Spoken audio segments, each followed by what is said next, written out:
Discernment is a key leadership skill. And I was reminded of this when I asked my 12-year-old to watch the Trump segment from last week when Mr. Trump was asking what he called protesters, some would call rioters, to go home to have peace.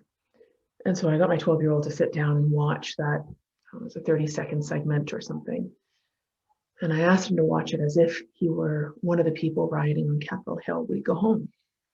And he watched it, and within seconds, he looked at me and he said, "No, Mom, I would not go home. Not after listening to Mr. Trump. That's not going to encourage me to actually go home."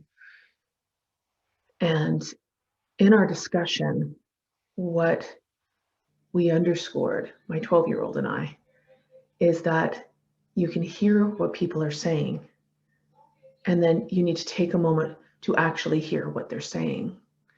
And the discernment process to see the difference between the two, and not just to hear what's said, but then to hear what's said and make up your own mind about what you're going to do, to discern between what is being asked of you, possibly, and what it is that aligns with your values and the way that you want your agency to come out in the world. The leadership skill is discernment.